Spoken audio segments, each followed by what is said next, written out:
जय हिंद प्यारे विद्यार्थियों। आप सभी को सेंसर क्लास के यूट्यूब चैनल में मैं चित्रंजन वर्मा स्वागत करता हूं। तो आइए, आज का हमारा जो टॉपिक होगा मैथ का, वो काफ़ी इंपॉर्टेंट है, महत्वपूर्ण है।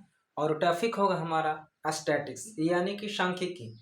तो स्टैटिक्स काफ़ी ही महत्वपूर्ण है और काफ़ी ही आसान है, और इसको हम लोग और आसानी से करने का पूरी प्रयास करेंगे। तो देखिए, स्टैटिक्स में हम लोग जो पढ़ना है सांख्यिकी में, वो पढ़ना है तीन माप। इसमें तीन मापकों के बारे में हम लोग को पढ़ना है। क्या क्या पढ़ना है? तीन मापक। और तीन मापक क्या क्या क्या है उसके बारे में पहले जान लेते हैं कि सांख्यिकी। सबसे पहले सांख्यिकी में पढ़ना होता है जो होता है माध्य। क्या पढ़ना होता है? माध्य। दूसरा जो हमारा पढ़ना होता है बहुलक। क्या होता है? बहुलक। और तीसरा हमारा जो होगा माध्यक। क्या होगा? माध्यक। ये तीनों मापक है जो हम लोग को पढ़ना है। तो सर, इसका यूज कहाँ आता है? तो इसका यूज, जैसे आप लोग देखते हैं कि अभी अभी जनगणना होना चालू हुआ है, तो जनगणना में और कहीं कहीं पे जनगणना होता है। और जैसे क्रिकेट वगैरह देखते हैं तो उसका जो स्कोर दिखाता है, उस प्रकार से डाटा में दिखाया जाता है। तो ये सब स्कोरिंग है, चाहे आंगनवाड़ी केंद्र का हो, मृत्यु दर हो, या फिर क्या हो, जन्म दर हो, ये सभी को जो दिखाया जाता है वो सांख्यिकी के माध्यम से ही क्या ये दिखाया जाता है। तो सांख्यिकी में तीन हम लोग को पढ़ना है, तीन मापक। ये मापक है, ये सब मापक है किस प्रकार से सांख्यिकी को मिले। तो माध्यक को एक होता है माध्य, दूसरा बहुलक और तीसरा माध्यक। इसके बारे में हम लोग को ही पढ़ना है। चलिए, तो इसका कर लेते हैं कि माध्य किसको कहते हैं, बहुलक किसको कहते हैं और माध्य किसको कहेंगे। तो माध्य को इंग्लिश में बोलते हैं मीन, बहुलक को बोला जाता है मोड, और माध्यक को बोला जाता है मीडियन। तो हम लोग छोटी क्लास में, यानी पिछले कक्षाओं में हम लोग जो पढ़े हैं, क्या पढ़े हैं कि माध्य बराबर जो होता है फॉर्मूला, देखिए, माध्य बराबर सभी प्रेक्षणों का योग बटा प्रेक्षणों की कुल संख्या। प्रेक्षणों की कुल संख्या, ये हम लोग छोटी कक्षाओं में पढ़े थे। उसमें क्या था कि वह अवर्गीकृत आंकड़ा था। क्या था? अवर्गीकृत आंकड़ा। तो हम लोग जो क्लास 10th में पढ़ना है,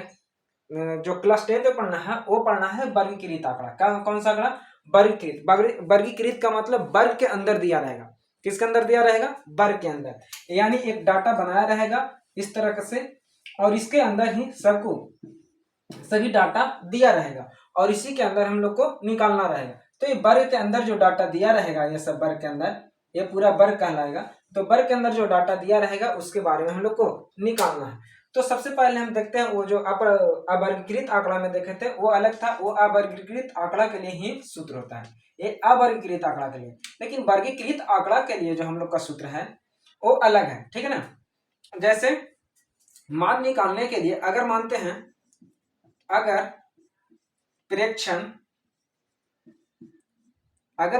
क्या हो, x i x two x one मानते हैं इसको, ठीक है। X one x two x three x four, है ना, डॉट डॉट एक्स एन है, तथा इसका बारंबारता है। क्या है? बारंबारता जो कितना तक आता है? बारंबारता F1 F2 F3 dot dot F कितना तक आता है? N तक आता है। तब इसका फॉर्मूला क्या होता है? हम लोग जानते हैं कि सही प्रेक्षणों का योग बटा प्रेक्षणों की कुल संख्या होता है। तो यहाँ पे माध्य बराबर जो हमारा फॉर्मूला निकल के आएगा, माध्य बराबर, माध्य को लिखते हैं एक्स आई। क्या लिखते हैं? एक्स बार लिखते हैं। क्या लिखते हैं? एक्स बार लिखते हैं, ठीक है ना। एक्स बार से डिनोट करते हैं, इसका मतलब होता है वार। जो ऊपर में एक्स ऐसे एक्स हो गया, और ऊपर में जिसको लिया जाता है इसको वार बोला जाता है। क्या बोला जाता है? वार बोला जाता है। तो उसके तहत जब ये आएगा तो क्या आ जाएगा? X i x one into क्या? एफ वन, फिर plus x two F two, plus x three F three, dot dot करके क्या होगा? जो आगे बढ़ते रहेगा F1 F2 F3 F4 F5, यानी कि जो n पद तक जाएगा वो क्या आ जाएगा यहाँ पे? x dot dot x n F n बटा क्या हो जाएगा नीचे F1 plus F2 plus F3 dot dot कहां तक Fn तक जाएगा ना। तो इसी से हमारा जो फॉर्मूला निकलता है माद बराबर, यानी कि x बार बराबर जो फॉर्मूला निकलता है, जो जो यहाँ पे ऐड किया है जोड़ को क्या कहते हैं, देखिए ये निकलेगा सिग्मा एफ आई एक्स आई बटा सिग्मा एफ आई, ठीक है ना। एक्स बार बराबर हो गया, यानी सूत्र हमारा जब फॉर्मूला आ गया वर्गीकृत आंकड़ा के लिए, कौन आंकड़ा के लिए, वर्गीकृत आंकड़ा के लिए, सिग्मा एफ आई एक्स आई बटा सिग्मा एफ आई। जहां पे देखिए ये है ना, ये जो सिग्मा का जो आई का जो वैल्यू होता है, आई का वैल्यू 1 से लेकर के n तक होता है। कहां तक होता है, 1 तक होता है। आई का जो वैल्यू होगा 1 से लेकर के, जहां आई का मान 1 से लेकर n तक होगा। कहां तक होगा, n तक, है ना। और सिग्मा इसको बोला जाता है, इसको पढ़ा जाता है जो इस प्रकार से दिया गया है, इसको पढ़ा जाता है सिग्मा। क्या पढ़ा जाता है, सिग्मा। सिग्मा क्या पढ़ा जाता है, सिग्मा पढ़ा जाता है। तो इसको सिग्मा बोला जाता है। और सिग्मा का अर्थ होता है योग। इसका अर्थ क्या होता है, योग, यानी कि जोड़, सभी संख्याओं का योग करना है, ठीक ना। यानी सभी संख्याओं का सिग्मा एफ आई एक्स आई बटा सिग्मा एफ आई, ये हो गया वर्गीकृत आंकड़ा के लिए माध्य का सूत्र। यही हो गया फार्मूला, हो गया सूत्र, हो गया, ठीक ना, सूत्र हो गया माध्य बराबर। तो इसको नोट कर लेंगे आप लोग, स्क्रीनशॉट ले लेंगे, और आगे हम इस पे कुछ एग्जांपल करते हैं। तो देखिए, तो माध्य बनाने के लिए हमारे पास जो वर्गीकृत आंकड़ा के लिए है, 3 प्रकार से इसको बनाया जा सकता है। कितने प्रकार से, 3 प्रकार से। और 3 प्रकार क्या होगा, एक होगा प्रत्यक्ष विधि, प्रत्यक्ष विधि, है ना। दूसरा हो जाएगा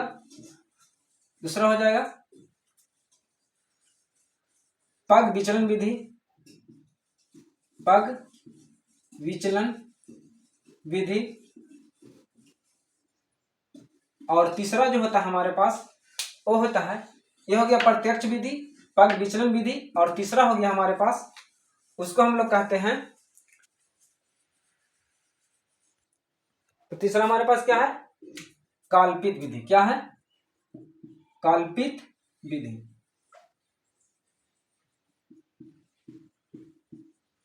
कल्पित विधि, चलिए, तो ये हो गया प्रत्यक्ष विधि, पग विचलन विधि या कल्पित विधि। चलिए पहले इसको कर लेते हैं, कल्पित विधि को दूसरी बार में कर लेते हैं। कल्पित विधि, है ना। और ये हो गया जो हमारे पास पग विचलन विधि, पग विचलन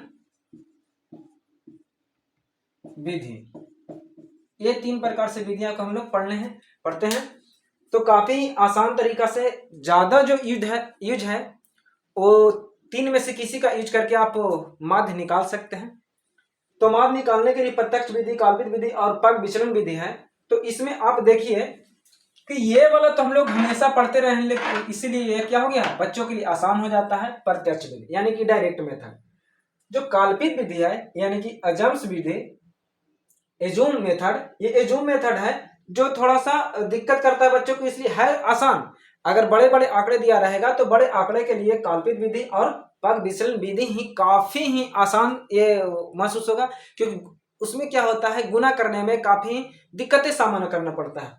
प्रत्यक्ष विधि में गुना करना होता है जो कि काफी दिक्कत हो जाती है, और इसमें कल्पित विधि और पग विचलन विधि में हम लोग को कैलकुलेशन करने में थोड़ी सी आसानी हो जाती है। तो सबसे पहले हम प्रत्यक्ष विधि की आज हम लोग बात कर लेते हैं। प्रत्यक्ष विधि की हम लोग बात कर लेते हैं कि किस प्रकार से। तो प्रत्यक्ष विधि से हल करने के लिए हम लोग को चाहिए, क्या क्या चाहिए।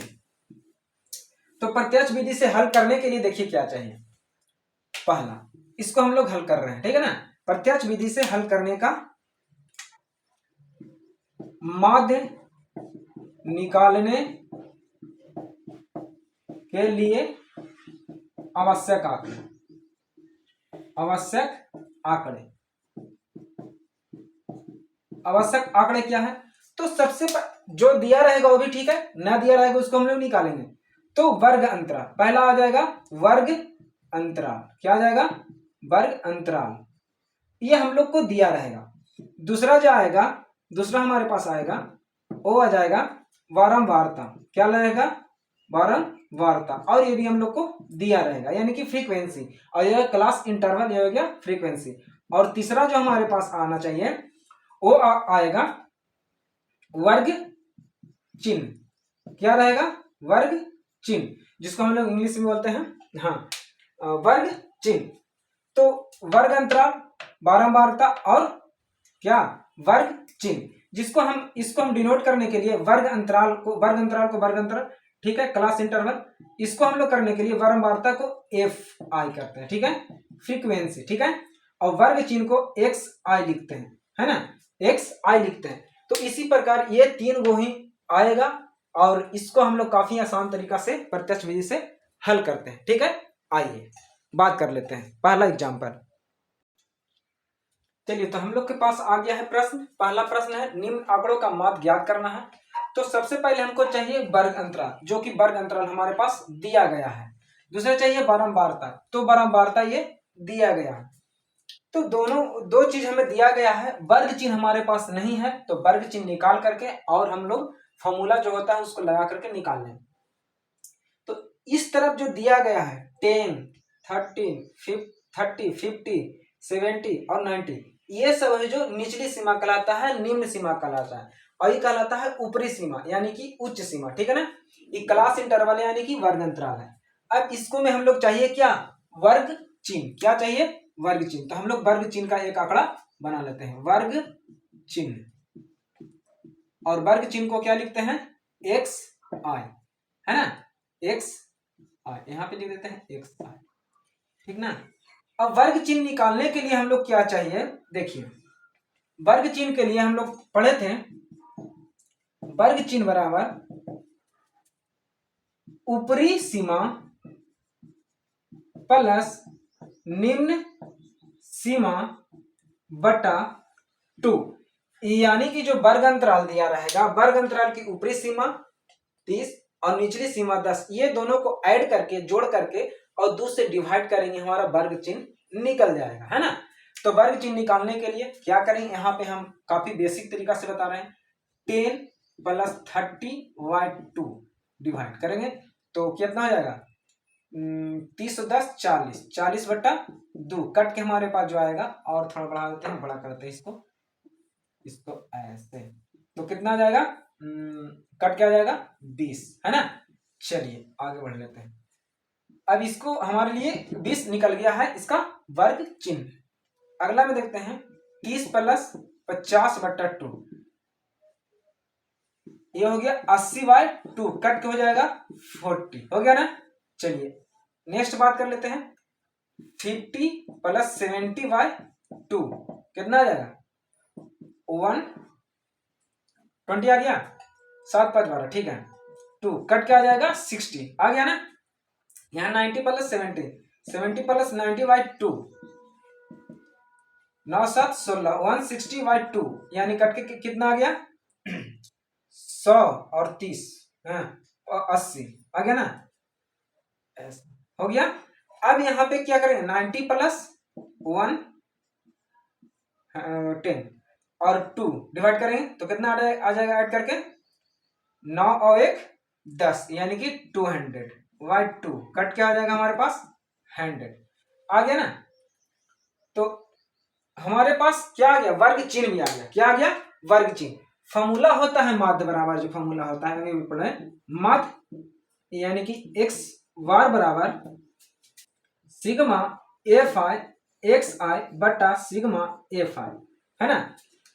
तो हम लोग सिग्मा का मतलब क्या पढ़े हैं योग, यानी कि जोड़। तो सिग्मा जो दिया गया है यहाँ पे सिग्मा हाँ एफ आई, तो सिग्मा एफ आई कर देते हैं इसको एफ आई, तो यहाँ पे ऐड करके आएगा सिग्मा एफ आई, तो ऐड कर दीजिए कितना आ जाएगा 15 और 5 20 और 20 40, 40 और 40 और 20 80, 40 और 20 60 और 10 70, ये आ गया हमारे पास सिग्मा एफ आई, हमारे पास सिग्मा एफ आई बराबर आ गया, ये वाला हो गया ना, सिग्मा एफ आई बराबर हमारे पास आ गया। यहीं पे ले लेते हैं सिग्मा एफ आई बराबर 70। ठीक है, अब क्या निकालना होता है sigma F I X I. तो एफ आई एक्स आई निकलेगा तब ना, तो एफ आई एक्स आई अगला हमारा जो होगा एफ आई एक्स आई। यहाँ पे हम लोग एफ आई एक्स आई निकाल लेते हैं। एफ आई एक्स का मतलब होता है एफ आई तो ये है और एक्स आई ये है ना। तो एफ आई का मतलब 15 और एक्स आई का मतलब 20। गुना करके बताइए कितना होगा, 15 दूनी 30, 300 हो गया ना। अच्छा, आगे बात कर लेते हैं 18 इंटू 14 क्या आ जाएगा, 18 चौक 72, 720 कितना आ गया, 720 हो गया। अगला बात कर लेते हैं ये एफ आई कितना गया है 25 और इंटू ये कितना आ गया 16 कितना हो गया, 25 छक्का 150 हो गया ना, 25 छक्का 150 2 0 हो जाएगा। यहाँ पे कर लेते हैं 10 इंटू 80 कितना आ जाएगा 800 800 हो गया ना। अब यहाँ पे एक और बच रहा है क्या, 2 इंटू 100 2 इंटू 100 इक्वल टू 200। चलिए इसको मिटा देते हैं 200, यहाँ पे मिटाते हैं 200। अब इसको क्या करेंगे, हम लोग को निकालना है क्या sigma F I X I, sigma F I X I. तो इसको एफ आई एक्स आई मतलब सिग्मा का मतलब योग, एफ आई एक्स आई को जोड़ लेते हैं।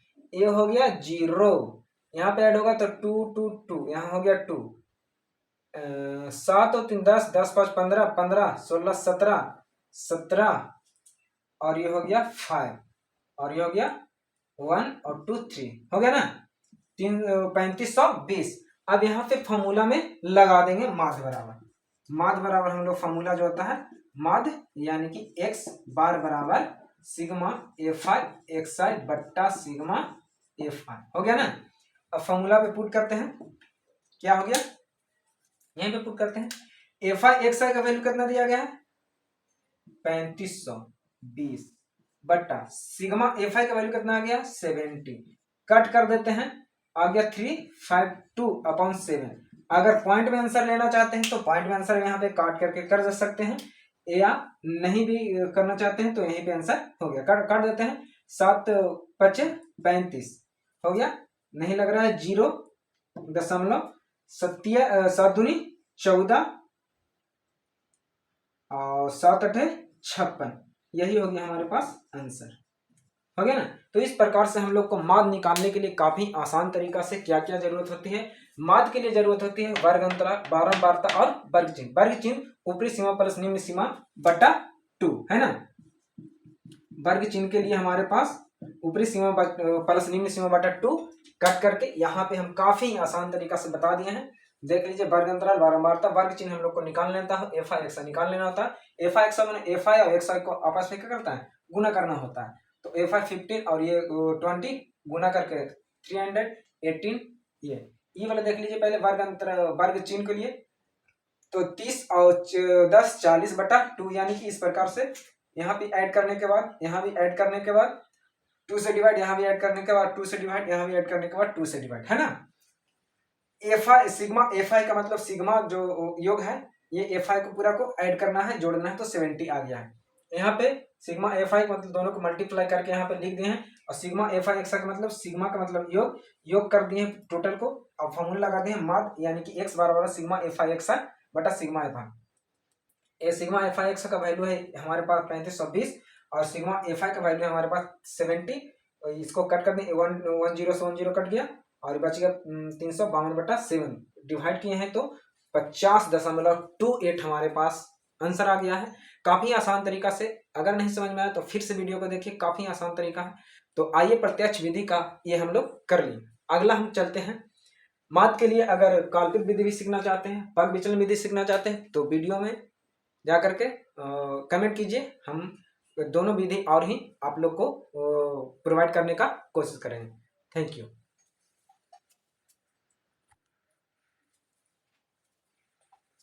तो वीडियो अच्छा लगा तो लाइक कीजिए, शेयर कीजिए और सब्सक्राइब कीजिए चैनल को, ताकि इस तरह के और वीडियो आप लोग को मिले और आप अच्छे अंक से एग्ज़ाम पास करें। तो देखिए और समझिए। आज के लिए इतना ही, धन्यवाद।